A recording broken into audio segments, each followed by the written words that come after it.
Bonjour à toi chers spectateurs et bienvenue dans cette première critique en duo de l'année 2025. Une critique sur le signe de l'amour, de la joie de vivre, mais un petit peu de la dépression aussi, parce que vu la gueule du film, on va pas non plus être en mode pumped up, on va aussi un petit peu déprimer.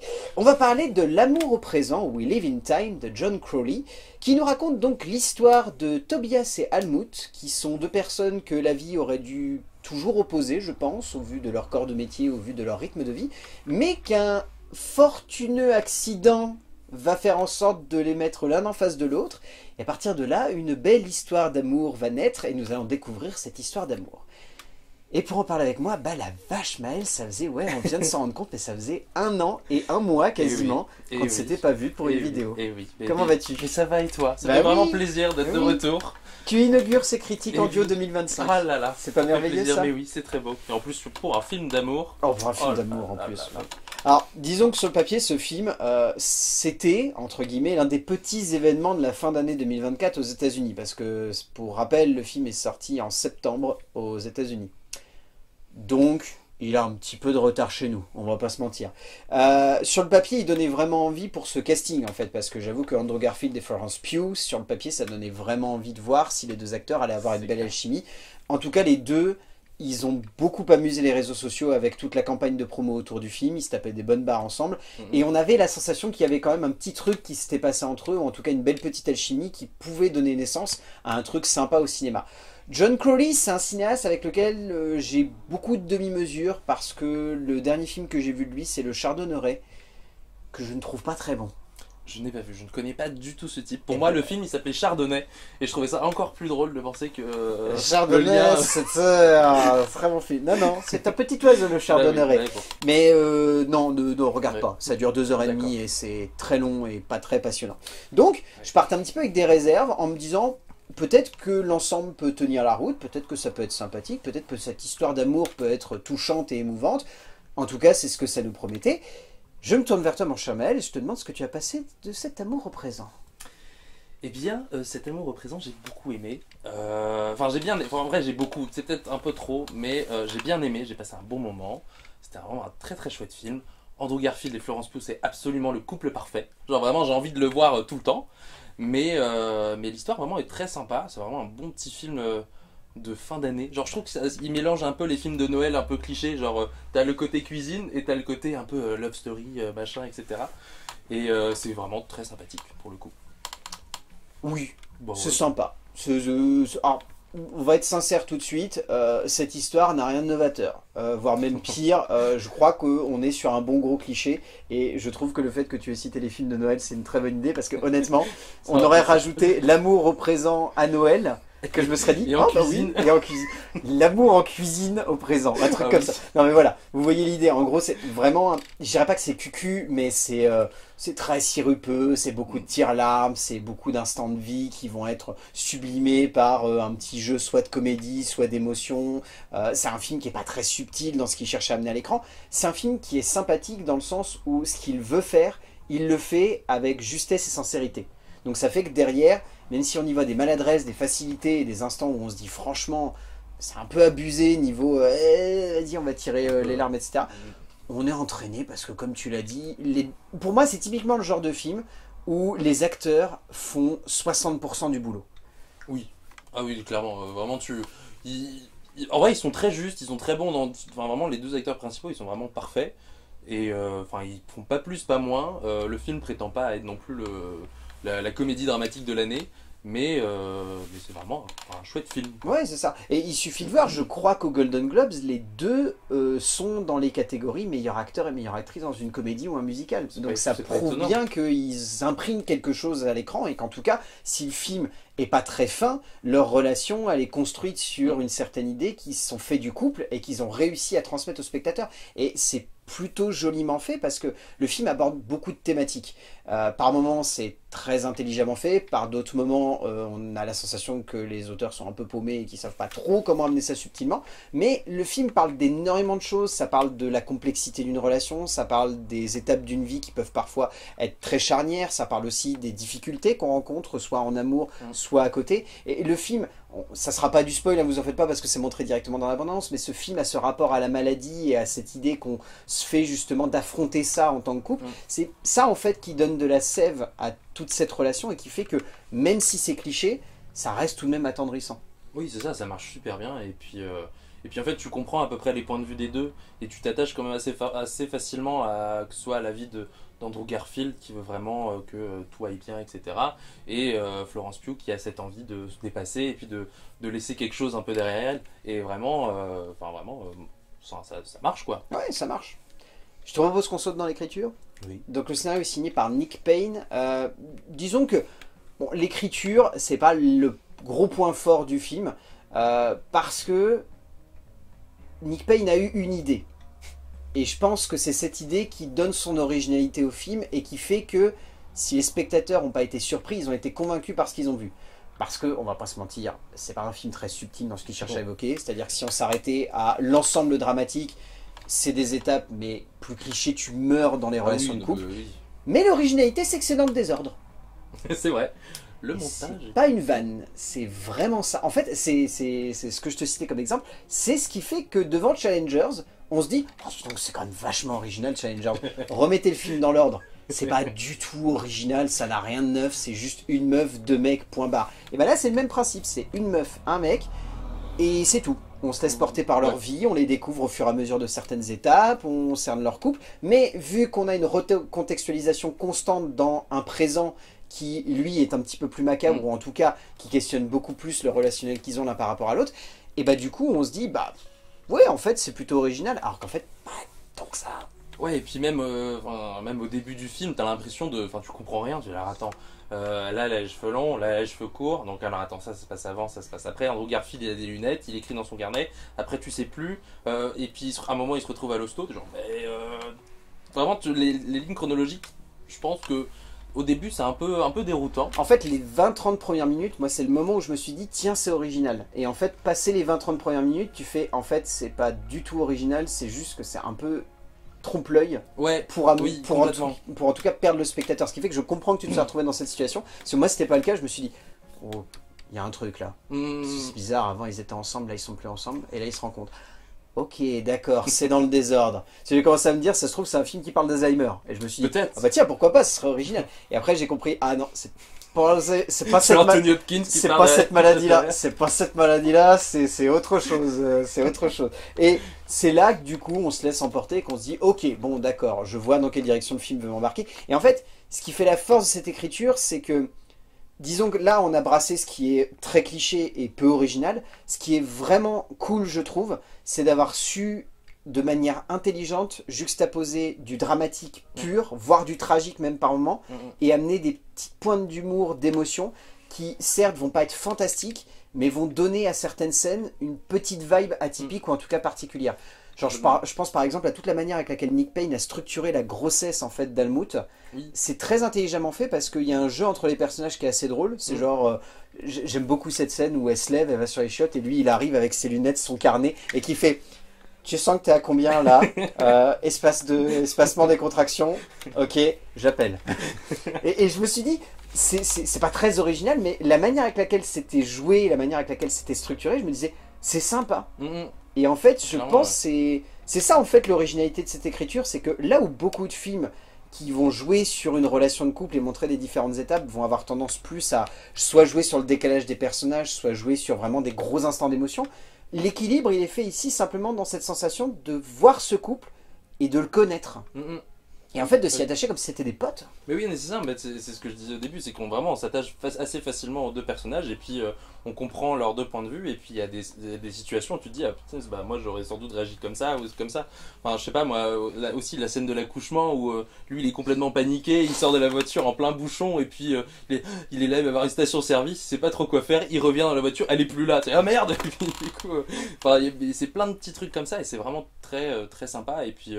moi, il y a aussi ce côté où je suis un peu un gros gaga des films de Noël. Et vraiment, les trucs un peu clichés, genre de cuisine, etc. Moi, je kiffe ça, mais vraiment beaucoup.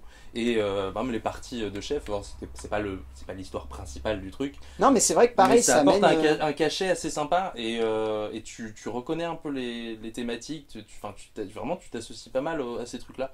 Et vraiment, j'ai beaucoup aimé. Ouais, non, non, mais il y a un vrai attachement qui se fait avec ces deux personnages, et je trouve aussi qu'il y a une sensibilité qu'on voit pas si souvent que ça dans ce type de film, dans le sens où, comme je le disais, souvent ce qui intéresse les cinéastes ou les auteurs, c'est de jouer sur des grandes effusions d'émotions, des grands instants qui vont avoir tendance à en faire des caisses, et là c'est vraiment sur des petites scènes qui peuvent sembler très anecdotiques, mais qui sont très drôles. J'adore, tu vois, ce départ aux urgences de la maternité, où les deux ils sont coincés dans la bagnole, et il y a les deux mecs en face et derrière qui se sont dit, bah vas-y, on va les coller, on va les empêcher de sortir. Je me suis dit, ça a rien de neuf, mais la scène, elle dégage quelque chose. Mais oui, de ouf. Et encore une fois, c'est pas un film très original, ni un film très novateur dans le genre de la comédie romantique, mais c'est un film qui développe une sensibilité qu'on n'a pas si souvent l'habitude de voir dans ce genre de récit. Et on sent que Nick Payne, je pense à mon avis qu'il a dû mixer plein de relations de couple qu'il a déjà eues, parce que je vois pas comment le gars peut débarquer et arriver à avoir une sensibilité pareille sur des personnages sans avoir connu un minimum ce qu'ils ont évoqué. Donc je pense qu'il doit y avoir un petit peu, voire même beaucoup de vécu dans la manière avec laquelle il développe la relation et dans la manière avec laquelle il joue justement sur l'alchimie qu'il y a entre ces deux personnages. Et ouais, c'est très touchant. Même cette scène de repas où les deux doivent parler très sérieusement à leur gamine qui a genre 4-5 ans, tu te dis, elle est simple, mais elle dégage en même temps quelque chose de pur, un petit peu décalé par l'arrivée de ce personnage de clown qui semble vraiment insupportable et tête à claque. Mais où du coup, ouais, c'est attendrissant. Ouais, c'est vraiment... Et puis moi je trouve il a un peu le feeling... Il y avait un autre film avec Florence Pugh, qui s'appelait A Good Person. Oui, qui était avec Morgan Freeman. C'était de... Ah, j'ai plus, mais j'ai plus du tout le truc, mais c'était un peu plus sombre que cette histoire-là. Mais je trouve qu'il a exactement la même vibe, vraiment tragique, un peu comique, et en même temps, c'est vraiment, t'es vraiment dans le personnage, et puis enfin, moi vraiment, j'ai eu à peu près le même feeling pour les deux films. Bon, j'ai beaucoup pleuré pour A Good Person à la fin, mais bon, pas pour celui-là. De mémoire, il est quand même très dramatique. Oui, il est très dramatique, vraiment. Celui-là. Mais bon, celui-ci aussi, il l'est, mais il l'est plus subtilement. Et sans spoiler la fin, je trouve la dernière scène, et les deux dernières scènes même, très symboliques sans avoir besoin d'en faire trop. Et c'est plutôt intelligemment fait, c'est-à-dire que j'ai failli lâcher une petite larme. Je l'ai pas lâché, mais j'avais la petite boule en travers de la gorge. Mais voilà, c'est là où je me dis, c'est sensible, sans forcément être très juste dans ce qu'il veut montrer par sa sensibilité. C'est un scénario qui est plutôt sensible et plutôt juste dans ce qu'il arrive à structurer et construire, et ça fait que c'est pour ça qu'on le trouve sympa, mais pas renversant, quoi. Non, c'est ça, il prétend pas non plus être le film de l'année. Mais oh non, clairement pas, je pense pas. Mais ouais. En termes de mise en scène, donc John Crowley, comme je l'ai évoqué en début, il a des films très variés, c'est-à-dire que là on vient de revérifier, mais quand même sa filmo, donc c'est Boy A avec déjà Andrew Garfield à l'époque, c'était l'époque en plus où Andrew Garfield n'avait pas encore été complètement révélé auprès du grand public par Spider-Man. Il a fait Brooklyn qui est plutôt sympathique aussi je trouve, et donc dernièrement sa grosse réelle cinéma c'était Le Chardonneret qui avait beaucoup divisé lorsqu'il était sorti, qui moi m'avait pas du tout convaincu de mémoire, je me rappelle être sorti en me disant ouais, non. Ouais, non. D'accord. Mais à l'époque, c'était un gros casting en plus, je me rappelle de mémoire, il y avait quand même un assez gros casting. Je crois qu'il y avait Nicole Kidman dedans, enfin, c'était quand même assez costaud. Bref, ici, il revient à quelque chose de plus simple, et en même temps, je pense que c'est vraiment bénéfique pour lui parce que c'est vrai que mine de rien, je m'en rends de plus en plus compte, les cinéastes irlandais, ils ont une sensibilité que certains auteurs n'ont pas. C'est rigolo de dire qu'on parle de cinéastes irlandais ici, quand une des premières vidéos qu'on avait fait, c'était sur les Banshees d'Inisherin, qui était réalisée aussi par un Irlandais. Mais je trouve qu'ils ont une sensibilité, un regard sur les personnages qui font que, je pense, au travers de leur œil, il y a une émotion et une sincérité qui transpire pas forcément chez beaucoup d'autres cinéastes. En fait, c'est un espèce de mélange entre leur œil et un petit côté britannique.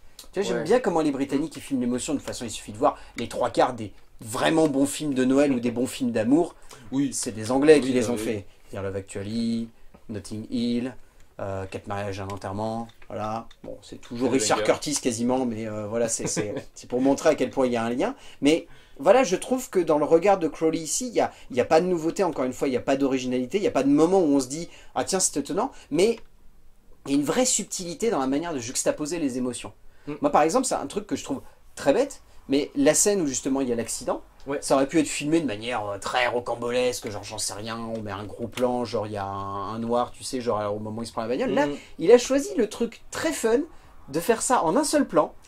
Et d'avoir vraiment un bel accident, quoi. Genre vraiment, t'as bien l'impact et tout. Et je me suis dit à ce moment-là, c'est drôle parce que j'ai envie de rigoler, mais en même temps, le mec, il vient de se faire buter par quelqu'un d'autre, là, c'est un peu Et chaud. après ça cut, et puis tu vois Florence Pugh en face. Ouais, c'est et ça. Et là après tu comprends que c'est Florence Pugh qui a écrasé. Mais du coup, Garfield. elle Et est du coup, très ça marche drôle. trop bien. Et pareil, c'est une Oui. scène qui est très drôle parce que c'est un jeu de quiproquo entre deux personnages. C'est genre vraiment, il y en a une, elle a l'air d'être hyper attachée à l'autre, et l'autre est en mode. Et pareil, vu que ça marche dans le sens où à ce moment-là, on n'est pas supposé encore savoir qu'il y a la temporalité différente. Je trouve cette scène très drôle parce que du coup, tu te dis, ouais, bon, c'est bon, ils se connaissent. Et là, tu fais. Mais pas du tout. Merde, il a Alzheimer. Oh non, oh non, il a perdu la mémoire. Et en fait, tu te dis, ah bah non, c'est juste qu'en fait, c'est le début de leur rencontre. Ah d'accord, ça a commencé comme ça. Et je trouve que, mine de rien, encore une fois, c'est là que tu vois que ce qui semble vraiment une espèce d'esbrouf dans l'écriture devient un vrai outil de mise en scène pour un cinéaste. Et je trouve ça intéressant parce que là où on pourrait s'arrêter et se dire, ouais bon, ça va, c'est dans le désordre, c'est pas ouf. Le fait d'avoir perturbé un petit peu les attentes du spectateur en ne lui mettant pas tout de suite entre les mains cette double temporalité, ça amène un jeu de comédie qui sort un petit peu de nulle part, qui ensuite est perdu, hein, parce qu'on va pas se mentir, une fois que ça c'est grillé, Une ton fois que t'as film il est compris, grillé. une fois que t'as compris le truc, t'es genre bon bah. Ton voilà, film quoi. il est grillé, l'objectif c'est juste de voir ensuite qu'est-ce qui va être mis en parallèle. Est-ce que ça va être une étape charnière de leur relation mis en parallèle avec une autre étape charnière, genre j'en sais rien, je prends l'exemple du concours de cuisine qui est mis en parallèle avec justement leur mariage, l'arrivée aussi de leur enfant qui à ce moment-là est mise en parallèle au travers du montage par rapport à ça. Enfin, c'est des tout petits trucs, mais disons que le cinéaste s'en sert vraiment pour jouer sur différents tableaux et faire en sorte de créer des impacts émotionnels qui vont être à rebours chacun de leur côté. Et encore une fois, c'est pas une grande originalité, mais je trouve que le cinéaste irlandais arrive à bien s'en servir pour faire en sorte de donner un petit peps en fait à son film. Parce que c'est ça qui pourrait manquer réellement au film si on s'arrêtait à cette base de structure dramatique. Complètement, c'est vraiment quelque chose de. Enfin, au bout d'un. Enfin, quand tu comprends le truc, c'est vraiment quelque chose de très monotone. Et puis finalement, t'as pas vraiment de. Enfin, on se souvient de quelques scènes, etc. Parce que c'est des scènes assez sympathiques.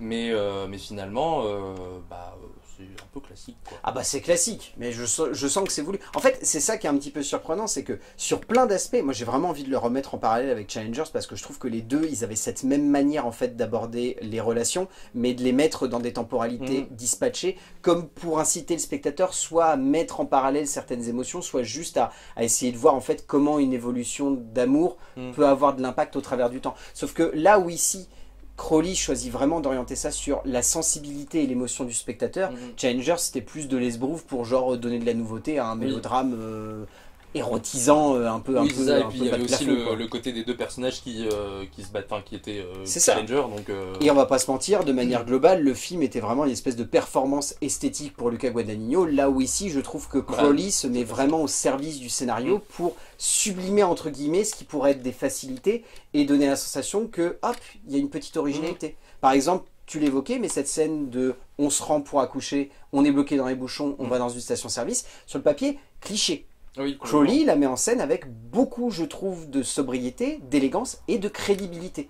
Et c'est un point que j'ai vraiment beaucoup aimé, le film semble crédible. Ah, complètement. Il y a vraiment des moments où j'étais en train de me dire, bon, c'est pas très subtil, mais j'y crois un petit peu plus que d'ordinaire. Je trouve que la manière avec laquelle il a de prendre la caméra, de jouer sur les points de vue, de courir un peu dans tous les sens, c'est des trucs très bêtes, mais ça amène une petite sensibilité d'auteur où tu te dis, ah tiens, c'est un petit peu neuf.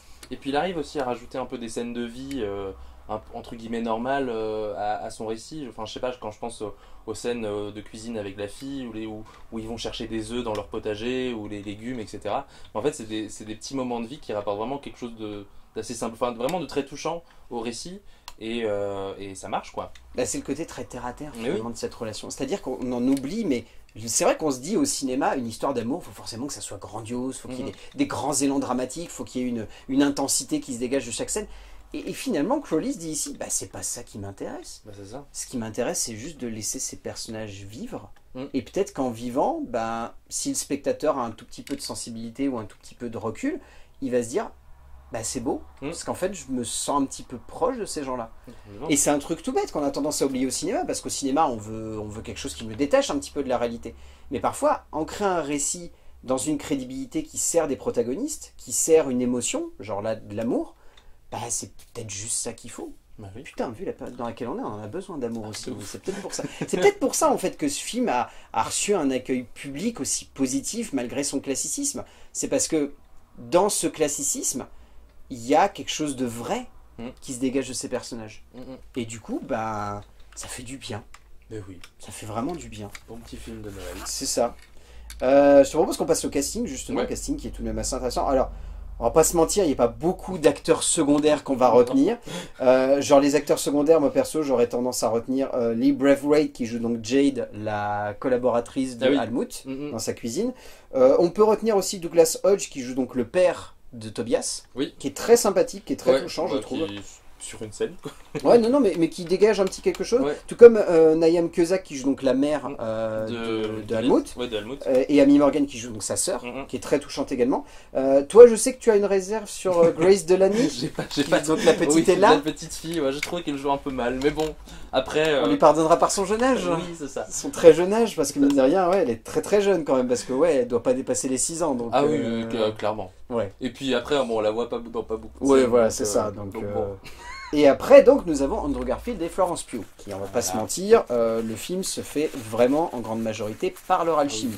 Complètement. Donc toi, ça t'a complètement convaincu. Ah bah oui, bah ça marche, hein, c'est vraiment le couple parfait que tu imagines voir au cinéma. Moi je trouve que... Enfin déjà de base, Andrew Garfield, tu prends déjà tous ses autres films, même autres que Spider-Man, il est parfait. Tic Tic Boom, c'est incroyable. Vraiment, il y a plein de trucs. Vraiment, il a fait plein de films qui sont en eux-mêmes incroyables. Et Florence Pugh, pareil. Enfin, vraiment, Don't Worry Darling, Good Person que j'avais trop adoré. Après, bon, je vais pas citer les Marvel parce que c'est pas. Non, mais Mais Oppenheimer, ouais, Midsommar, Oppenheimer, Midsommar, enfin vraiment, c'est vraiment deux super acteurs quoi. En fait, c'est deux acteurs qui font partie de cette jeune génération qui aujourd'hui arrive vraiment à se fondre dans plein de rôles différents. Ce qui est assez étonnant parce que mine de rien, c'est bien de le rappeler, mais aujourd'hui, il y a une vraie difficulté, je pense, de la part de beaucoup d'acteurs à avoir un spectre d'interprétation qui soit assez large pour pouvoir passer du drame à l'émotion en passant même par l'horreur. Florence Pugh étant une très belle démonstration de ça. C'est assez génial de voir que c'est une fille qui a été révélée par des drames, qui ensuite a explosé grâce à un film d'épouvante horreur slash fantastique, qui ensuite est carrément arrivé chez Marvel, qui pour autant se fait quand même des petites bifurcations de temps en temps vers des thrillers, vers des drames, vers des biopics. Et Andrew Garfield, même principe, c'est un mec qui a commencé dans des petits drames d'auteur hyper intimiste, qui a ensuite explosé d'un seul coup avec The Amazing Spider-Man, et qui ensuite, pour autant, n'a jamais oublié que c'était bien de contrebalancer à gauche et à droite, et de continuer un petit peu, ce qui avait été fait par son aîné Tobey Maguire. Mais oui. De exploser avec un gros film, mais de derrière ne pas oublier de faire des petits films à gauche et à droite.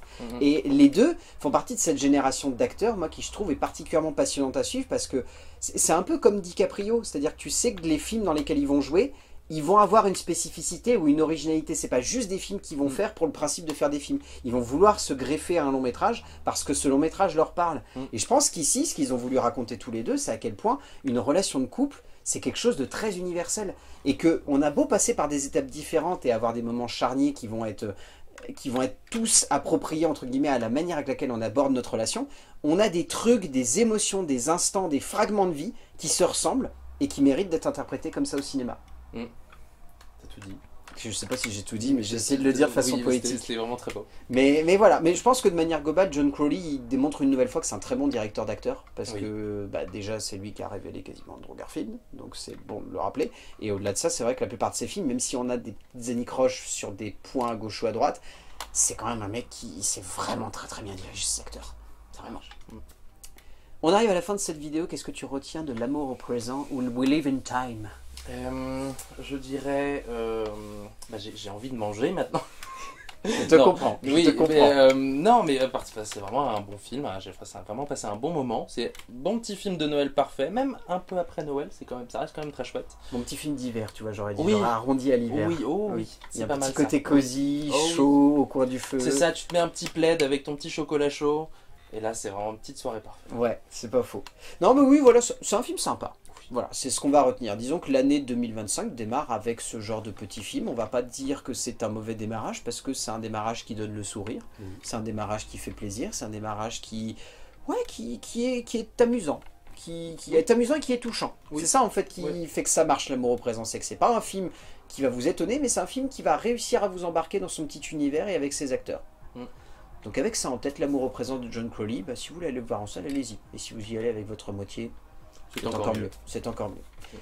Merci mon cher Mel d'avoir inauguré cette année de chronique en duo. Avec plaisir. J'espère qu'on en fera d'autres. Oh, c'est ce que j'allais dire, oui. J'espère te revoir plus qu'en 2024, puisqu'en 2024 on s'était pas vu. Donc effectivement. Ça serait bien qu'on se revoie un petit peu plus. D'ici là, on va dire aux gens d'aller voir des films parce que c'est bien d'aller voir des films et qu'on se retrouvera pour parler de films, bien évidemment. A plus. Et tu sais quoi, depuis que j'ai vu le film, eh ben, je casse mes œufs sur sur une surface plate. Vraiment, sans déconner, le film m'a appris une chose, c'est pète les œufs sur une surface plate. Et ben je l'ai retenu. Tu sais que j'y ai pensé aussi en faisant un Oui. gâteau il y a pas si longtemps. Mais vraiment, C'est moi génial. je le fais et ça marche. C'est un truc de ouf.